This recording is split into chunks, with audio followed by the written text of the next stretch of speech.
From Hollywood, it's time now for John Lund as... Johnny Dollar. Hi, Chet Graham, Johnny.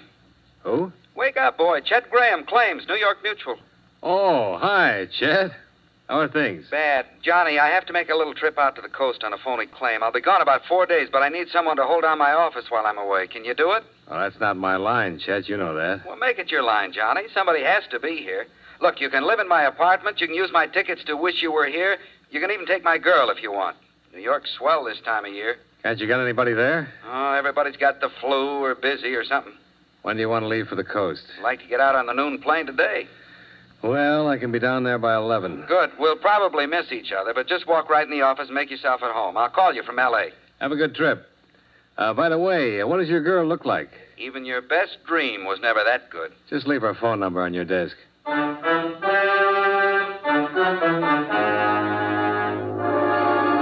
John Lund, in a transcribed adventure of the man with the action-packed expense account, America's fabulous freelance insurance investigator. Yours truly, Johnny Dollar.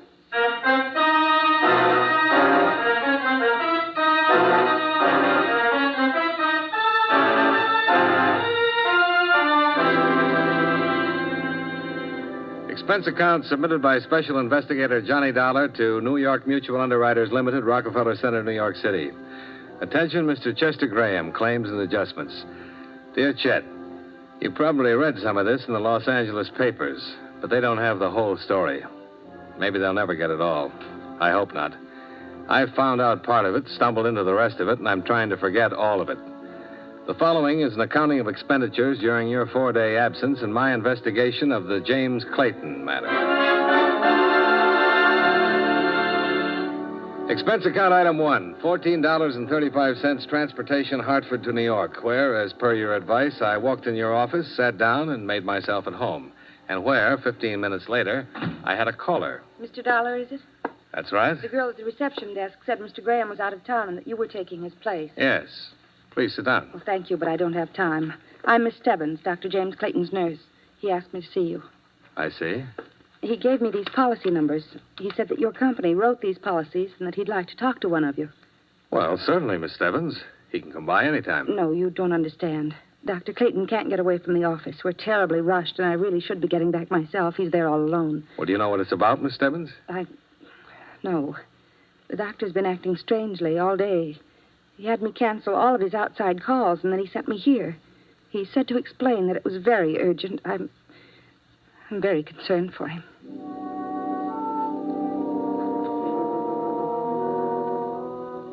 The tall, pale brunette girl in the crisply starched uniform and cape was certainly concerned about something. She bit her lip, forced out a wan, unprofessional smile, and started to cry. I pretended not to notice all this as we got on the elevator and went down into the street. However, 10 minutes later, when we arrived at a suite of offices in the Pelroy building, I had to notice Dr. James Clayton. He met us at the door. Most of his costume was medically correct, white coat and carrying a stethoscope in one hand. But in the other, he brandished a .32 Ivor Johnson. The safety was off. Oh, it's you. Yes, Doctor. This is Mr. Dollar from the insurance office. Claims investigation? Yeah? Oh, fine. Jane, this would be a good time for you to get some lunch, don't you think? Well, Doctor, I have all of those lab reports to No, write. go ahead, Janie. Like a good girl, I want to speak with Mr. Dollar alone. Of course, Doctor, if you say so. Goodbye, Mr. Dollar. Goodbye. Come in, Mr. Dollar. Sit down. Very fine girl, Jane. She's worked for me a long time. Very fine. Do you always meet her at the door with firearms, Doctor? Oh, this.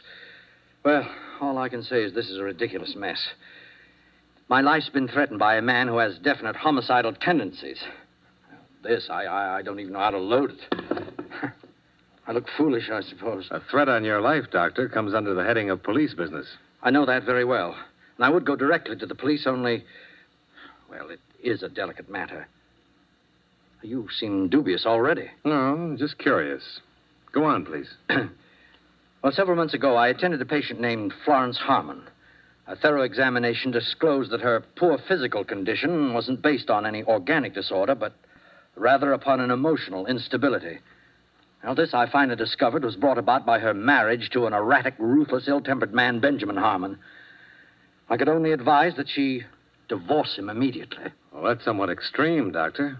Are you always certain of advice like that? Well, in this case, there's no other answer. I approached Mr. Harmon on the subject last night at his home. I explained that Mrs. Harmon's health, her very life, is in jeopardy. And more's involved here than keeping intact a union which has nothing but legality as a binding force. I see. But Mr. Harmon doesn't care for somatics, huh? He attacked me. If it hadn't been for the assistance of Mrs. Harmon and a servant, he might have choked me to death. When I left, he threatened me. Then you should have called the police. Yes, I thought of that. But look, if you approached Harmon in the right manner, Dollar, he might discard his ideas of violence. Well, you're the expert on homicidal tendencies, but best thing I can see for you is to prefer assault charges and have him locked up. I know all that, but it's for Mrs. Harmon's sake. Please understand, she's been through a shattering ordeal. Look, Mr. Dollar, would you go see him and talk to him? If you think he means it, really, then I'll call the police and prefer charges against him.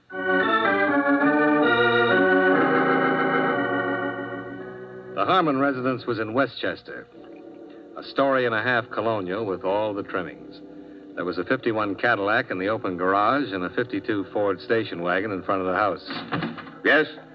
This one didn't have a white coat or stethoscope, but he had a gun. What is it? Mr. Harmon? I'm Harmon. What do you want? Mr. Harmon, my name is Dollar. And Dollar, huh? Get out of my way! Oh!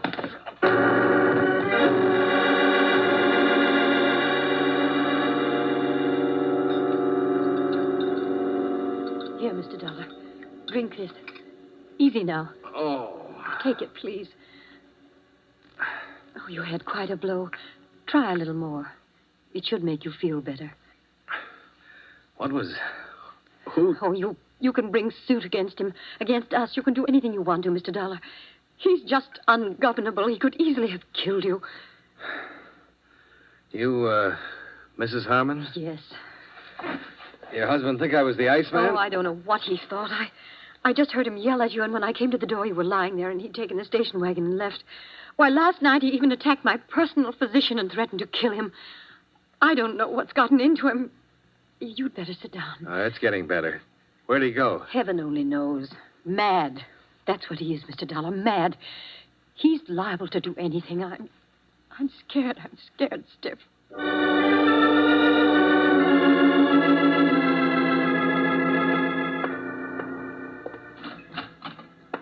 I called Dr. Clayton, who promised to notify the police. It was about 5:45 when I got back to his office. A broad-shouldered man in a tweed suit was in the reception room. Hi. You Dr. Clayton? No. Hey, don't I know you? I was thinking the same about you. Wait, Dollar? Yeah. Tom Bassman, Central Division. Oh, sure. How are you, Tom? Fine. Hey, you must be the one. What? This Dr. Clayton called downtown about a threat, said his insurance company had advised him to report it. That's right. Well, where is he? Well, he should be here, Tom. What's his nurse say? I rang the buzzer. No one around at all. What's this all about? A man named Benjamin Harmon's threatened the doctor's life. I met him myself. He's carrying a gun, and he looked dangerous to me. I just came from his house. He's still there? No. I better phone in and get a pickup out on him. When the doctor shows up, I'll get a complaint. Oh, hello. Hello. Why, Mr. Dollar. Hello, Miss Stebbins. Is Dr. Clayton here? This is Sergeant Bassman. We want to see him ourselves. You're a police officer? That's right, miss. I heard him talking to you on the phone. Is anything the matter?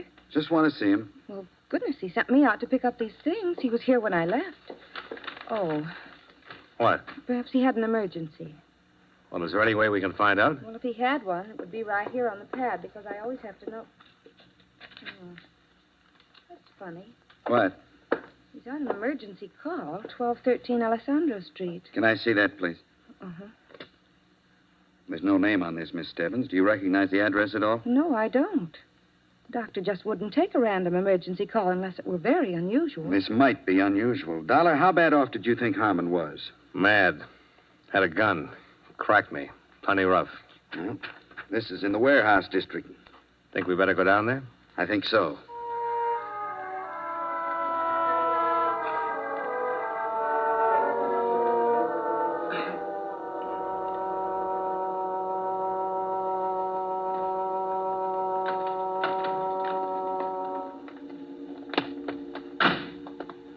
Wait. What? 1213. Well, it'd have to be that vacant lot over there. This one's 1240, and the rest belong to that warehouse. Yeah. Tom. That car. MD on the license plate? Yeah. Well, it might be Clayton's. Yeah.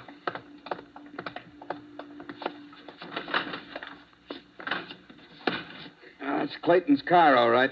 He must be around here somewhere looking for 1213. Yeah. Well, let's have a peek.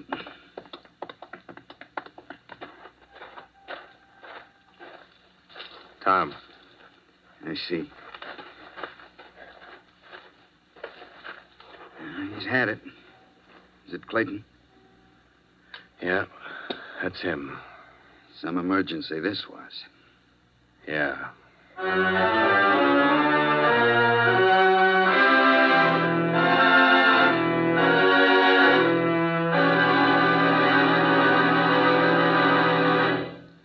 We'll return to yours truly, Johnny Dollar, in just a moment. On weekends, it seems everybody takes his car out on the highways. Some drivers are less experienced than others. They either speed or poke along with a whole stream of cars behind them. Both types are a menace to safety. Whatever you do, be moderate, be obedient to all traffic laws. Be careful, use your head, and don't take chances.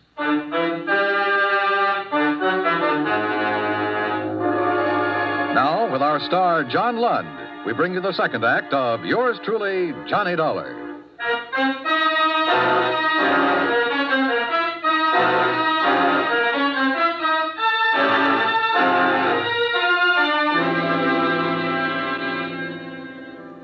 An hour of questioning in the neighborhood turned up two people who recalled hearing the shots. And one man remembered seeing a man who answered Benjamin Harmon's description loitering in the vicinity of a nearby bar earlier in the evening. Obviously, Dr. Clayton had been lured to his death by the murderer who had telephoned him, pretended to need a physician, waited till the victim appeared, and then shot him down.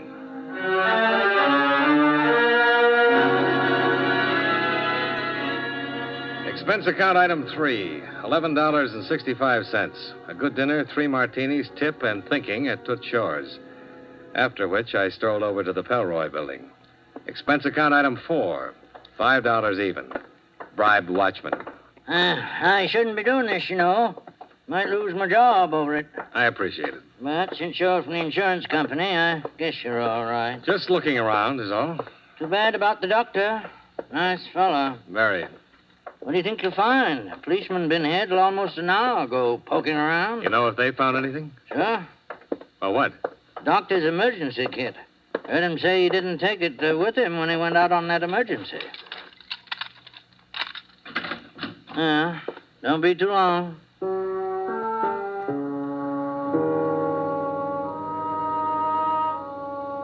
The business about the emergency kit started me thinking. I opened Clayton's file drawer and skimmed through every patient's name from Abbott to Zabrowski. He'd been a thorough man, and from all evidences operated an efficient medical office. However, he had no medical history in his files on Florence Harmon. There was nothing to indicate that she had ever been a patient of his. On the other hand, there was an entry a year before which showed that he had examined, treated, and discharged Benjamin Harmon as a patient. I think these two developments supplied me with all of the curiosity I needed for a while. Nurse Jane Stebbins' home address was duly noted on Dr. Clayton's phone book. Oakdale House. Surprisingly enough, on Oak Street. Special rates for nurses, room 210.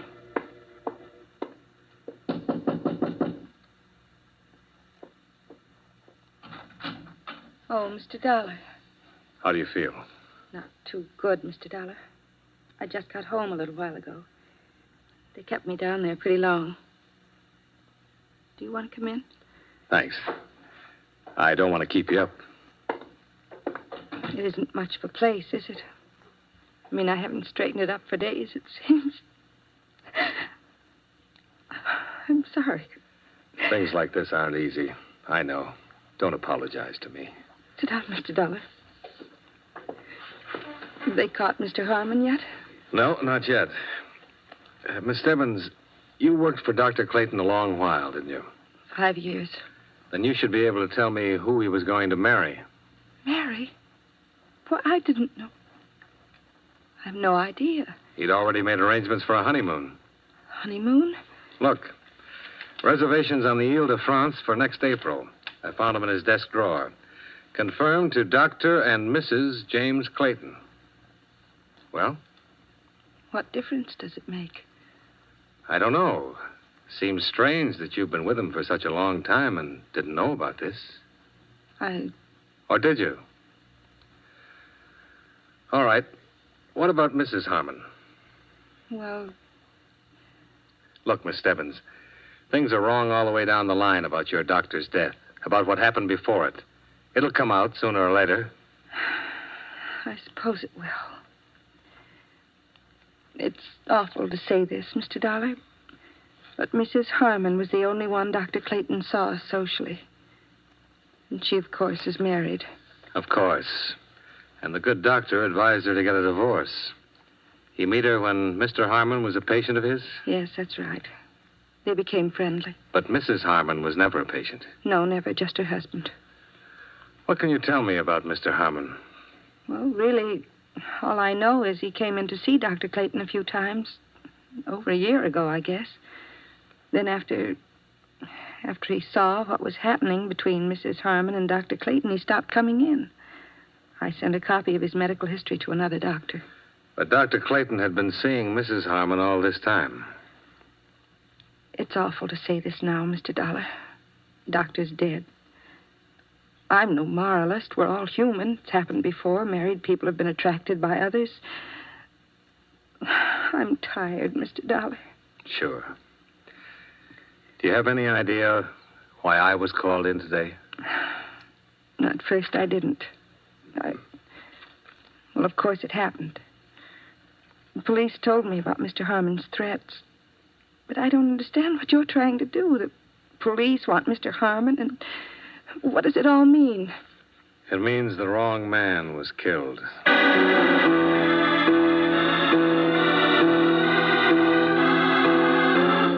Please, Mr. Dollar. I should have tumbled to it right away, but your husband fit the part too well. Now, look here. I've been through quite enough today with the police looking for Ben. I don't have... You and Clayton. I was going to be the star witness when the state tried him for shooting your husband. Whatever I said as a material witness would back up his self-defense plea and get him off on a justifiable homicide. Isn't that it? I tell you, I won't listen. And you and the doctor would sail to France and live happily ever after. What's the matter? Wouldn't your husband give you a divorce? You won't listen. Go ahead. If you say it's that way, Mr. Dollar, and you know everything, I know you know everything, then it must be that way. Yeah, only it got fouled up. Your husband did shoot your doctor boyfriend after all. Get out of here. Get out of my house. You can't prove anything. You're right, Mrs. Harmon. I can't prove anything. Not a thing. They catch your husband and they'll put him away for it. But you have something to live with for the rest of your life. Or maybe you didn't really love your doctor after all. Get out! Get out! Leave me alone! Leave me alone!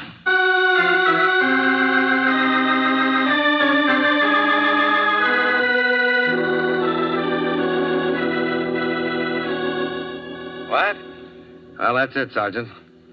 I want to know if people can really get by with this kind of thing in our courts of law. If and when you pick up Benjamin Harmon, will he have any kind of defense? Oh, we'll get him, Dollar. The others I can't answer. What you just told me is really a thing. I don't see how any lawyer can do much for a guy who threatens another man's life and finally guns him down, do you? Supposing I could prove that Harmon was being set up as a patsy, that the doctor was really supposed to gun him down and plead self-defense. Up to the judge and the jury. When we get Harmon, he'll be arraigned and indicted on first-degree murder charges. Don't worry about that. And if it goes that far, it generally means he'll get the works. After all, we're pretty sure he shot and killed the doctor. Hang up, Dollar. Huh? You still there, Dollar? Hang up or I'll blow your head off.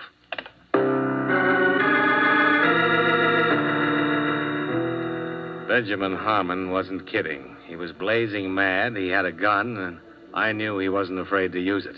I was across the street when you left my place a little while ago. Fixing up another deal, were you? I don't know what you're talking about, Harmon. I followed you here so we could have this talk. And we're going to have it, you and I. You ought to put that gun away and let them take you. They'll shoot you down if they see you. Nobody's going to shoot me down, not yet. Now, where's your office? Hartford, Connecticut. I mean here. Where do you practice here? Come on. I don't practice anything here. My office is in Hartford. This apartment belongs to a friend of mine. I'm standing in for him here while he's out of town. Where's his office? New York Mutual Liability. I mean his law office. I want to get down there and see how much... Hold on now. I'm not a lawyer. My friend's not a lawyer. We're insurance investigators. Where's the office? I tell you, we... Listen. Clayton called me this morning and said a lawyer named Dollar was on his way over to talk to me about divorcing Florence. If you hadn't started swinging that gun butt around, I'd have told you why I was there. I think I know why Clayton called you and told you that, but I don't... You and he were trying to pull something to take my wife away from me. I know that much. You're wrong, Harmon. I didn't know anything about that. Nobody takes my wife away from me. Now, that's the kind of temper that got you in all the trouble you're in. Look, you can shoot me here and I'll be number 2. But they'll get you real easy here. You know I didn't kill Clayton? How do I know you didn't kill him? You threatened him. Half a dozen people heard you threaten him. I have an idea why you did it, and you might have been right, but murder for any reason... Shut up! You're in on it somewhere. You know who did kill him, and you're going to clear me or I'll whip it out of you, Dollar. I'll whip it out of you! Why, you crazy... You...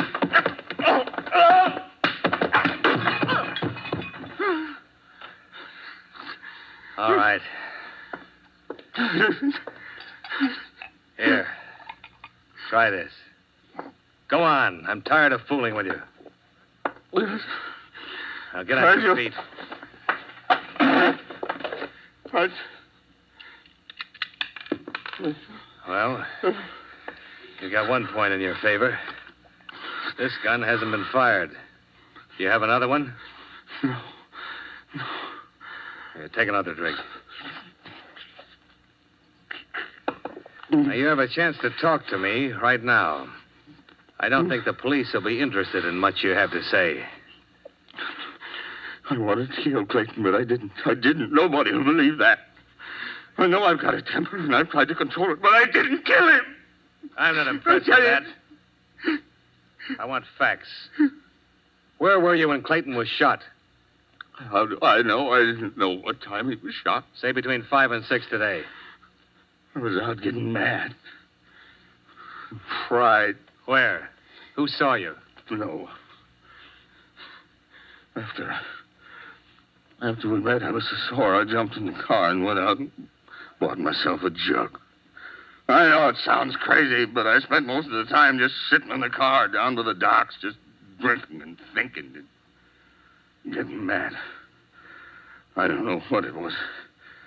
I don't know when I walked over to the saloon, phoned Clayton. I told him I was on Alessandro Street and to come on down. I wanted to have a showdown. You mean you wanted him to come down so you could kill him?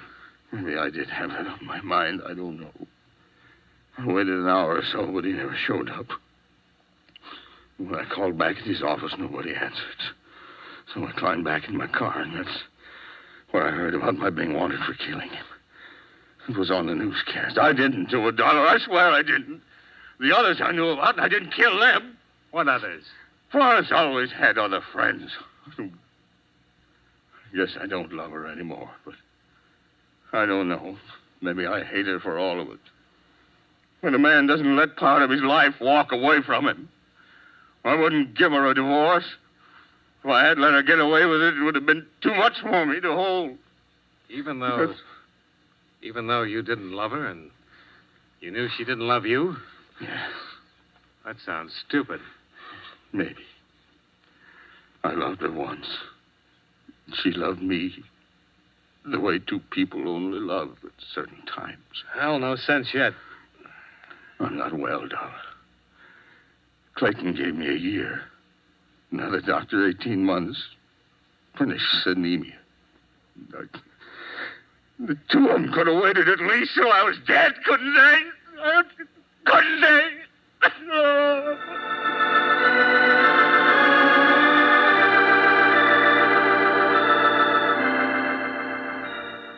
I found some sleeping pills in your medicine cabinet, and I fed him a couple with some hot cocoa. He dropped off to sleep in your bed while I made some phone calls, confirming what he just told me. Expense account item 5, taxi fare, $4.05 back to Oak Street, to Oakdale House. Special rates for nurses. I thought you'd be back. I'm glad it's you. I think somehow you're the kind of man who understands things. I'll be a good listener. Go ahead. When I first started as his nurse, I fell in love with him. I guess it's an old story. Terribly old and corny. But then he met her. I heard him tell you all those lies today about treating Mrs. Harmon. I was out in the hall. Didn't have any idea exactly what he intended to do until I heard him call Mr. Harmon right after you left. He told him you were a lawyer. He knew Harmon was upset enough to attack me. Doctor was very good about knowing what people would do. I was here when Mr. Harmon called him tonight. Doctor took the call and wrote it down on the pad. I saw him put the gun inside his coat, and I knew he was going down there to shoot Mr. Harmon. So I followed him.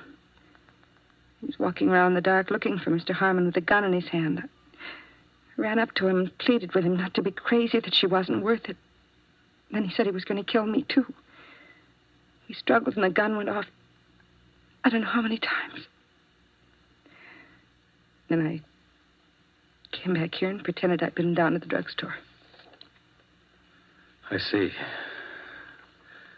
What's your first name? Jane. Jane, Dr. Clayton made all sorts of elaborate plans so he'd have a self-defense plea. But you don't have to go to all that trouble. You can prove self-defense. He had the gun.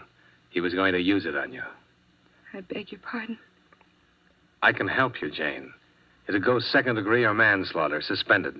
You didn't mean to shoot him, but he meant to shoot you. No. You're nice. But I can't get off. What? I guess they haven't found her yet. I killed Mrs. Harmon an hour ago.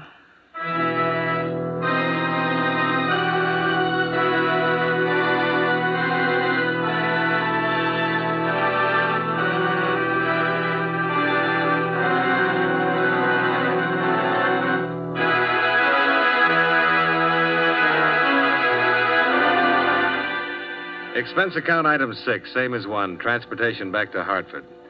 I didn't spend any other money, Chet. I didn't meet your girl, and I didn't see the musical. I didn't go anyplace. I just sat in your office and looked at the walls for the next 3 days. I'm leaving this where you'll see it when you come in tomorrow morning. Settle up and don't call me for a long time. A long, long time, if you call at all. Expense account total, $56.35. Yours truly, Johnny Dollar.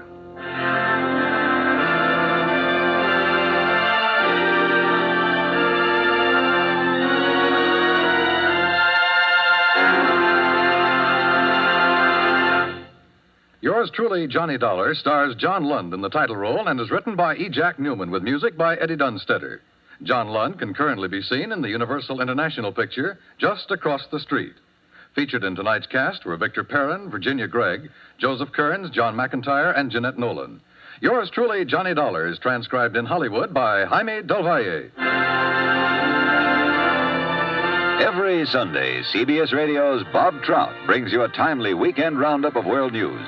As a special eyewitness feature, an overseas CBS Radio News correspondent flies in to give you an up-to-the-minute account of developments on his beat. Don't miss Bob Trout's World News Roundup Sundays on the CBS Radio Network.